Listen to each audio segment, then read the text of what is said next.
Assalamualaikum warahmatullahi wabarakatuh. Kesehatan adalah modal paling utama dalam hidup ini. Kita hanya bisa beraktivitas, melakukan berbagai kegiatan dalam hidup ini hanya oleh karena kita memiliki sesuatu yang bernama sehat.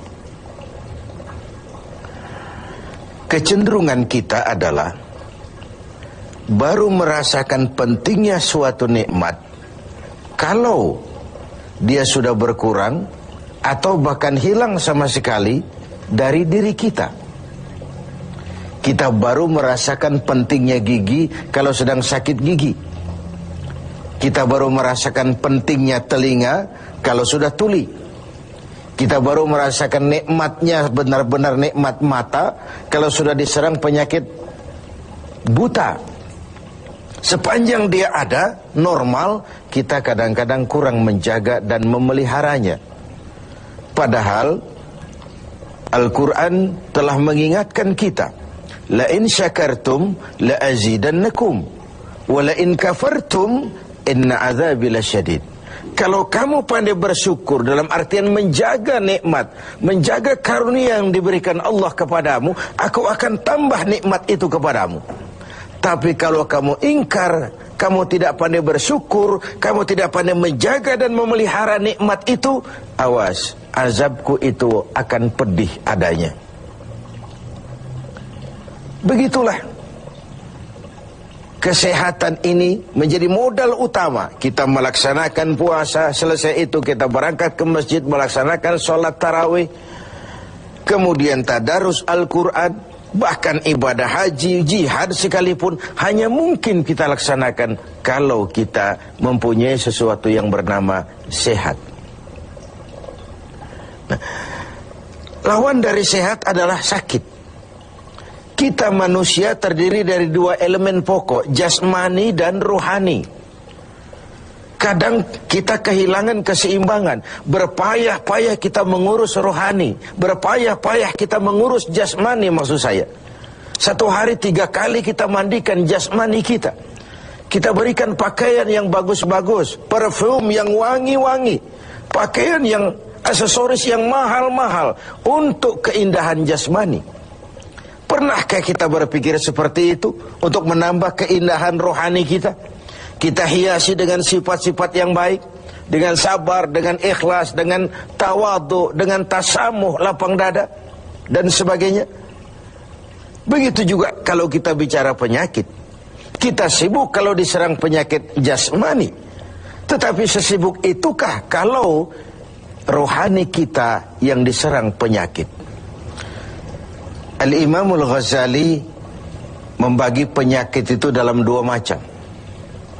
Pertama penyakit zahir, dan yang kedua penyakit batin, penyakit rohani.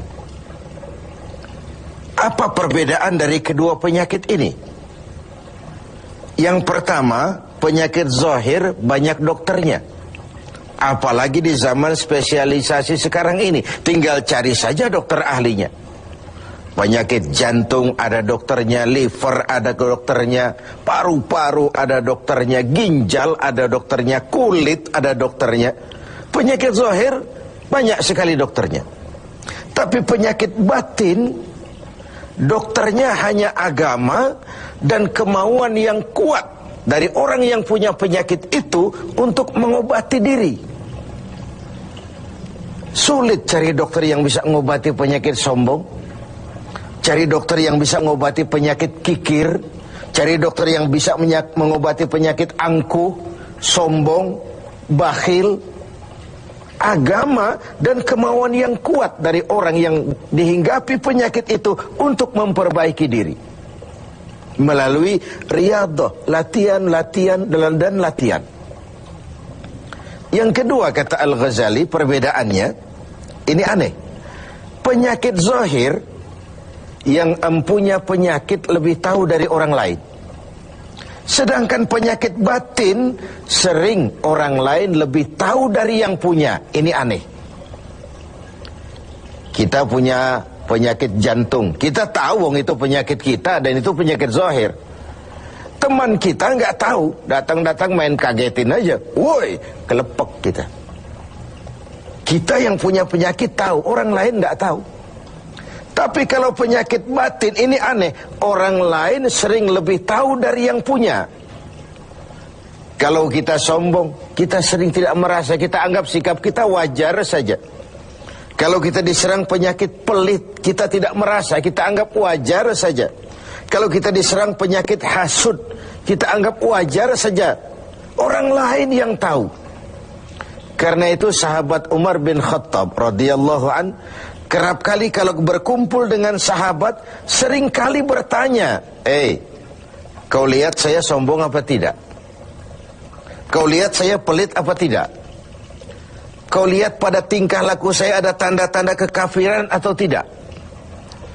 Kalau orang lain memberitahu itu kepada beliau, bukan main senangnya hati beliau. Tidak jarang yang memberitahu itu diberikan hadiah oleh beliau. Ini bedanya kita dengan Sayyidina Umar. Kita diberitahu orang marah, bukan main, kenapa gue lo urusin, diri lo aja beresin. Jangankan kita mau bertanya, melakukan introspeksi tentang kekurangan-kekurangan kita, diberitahu orang pun kadang-kadang kita salah terima. Inilah penyakit batin itu. Dan yang ketiga, ini yang paling dahsyat. Sehebat-hebatnya penyakit zahir, penyakit jasmani, dia hanya merusak dunia.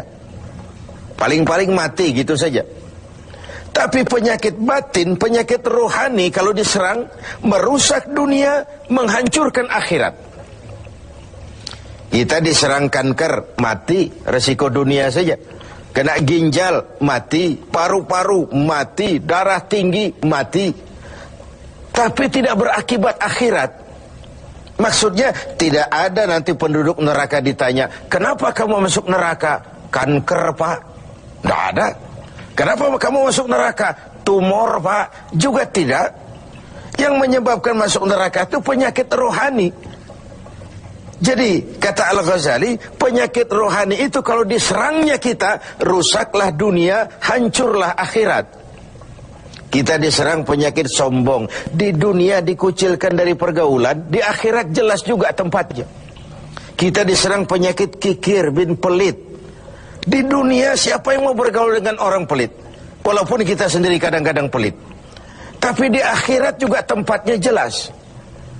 Hasud, iri hati, menggeragoti amal sendiri.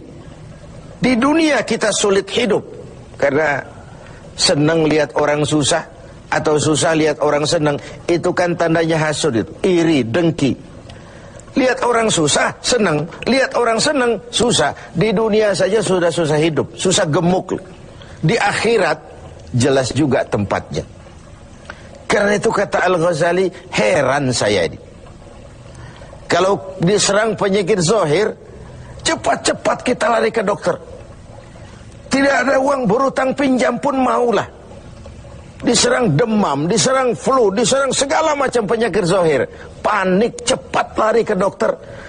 Atau paling tidak puskesmas yang terdekat. Puskesmas tidak berhasil, cari ke rumah sakit umum. Rumah sakit umum masih gagal, cari dokter spesialis. Tidak ada ongkos, jual apa yang bisa dijual. Karena kita tidak kepengen diserang penyakit jasmani.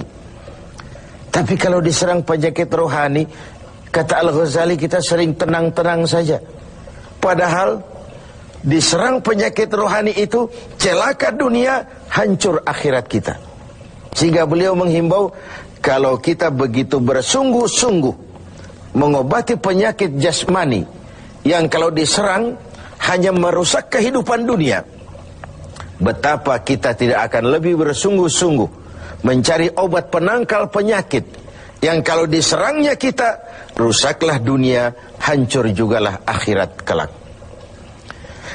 Dengan puasa Ramadan, pada satu sisi kesehatan jasmani terjaga karena memberikan kesempatan istirahat kepada organ tubuh yang sudah bekerja seperti mesin 24 jam. Sementara jasmani diberikan kesempatan istirahat dengan makan dan minum yang teratur, rohani dihiasi.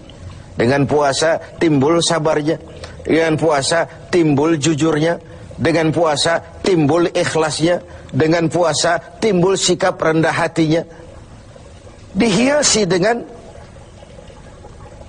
perhiasan-perhiasan yang menyehatkan rohani kita.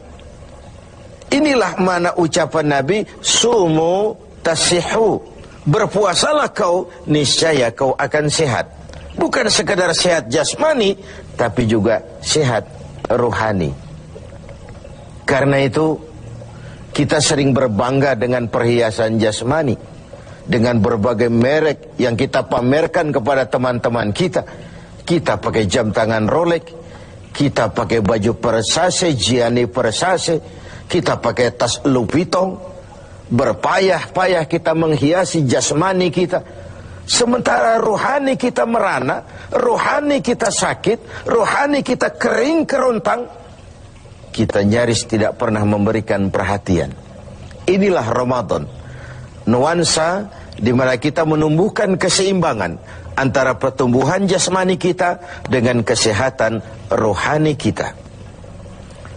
Kalau sehatlah jasmani dan sehatlah rohani, maka terciptalah keseimbangan, keindahan jasmani yang berpadu dengan keindahan rohani. Itulah bentuk yang kita dambakan dalam menjalani kehidupan ini. Semoga puasa yang kita laksanakan mengantarkan kita ke arah tumbuhnya kesehatan, kesehatan jasmani, dan lebih-lebih lagi kesehatan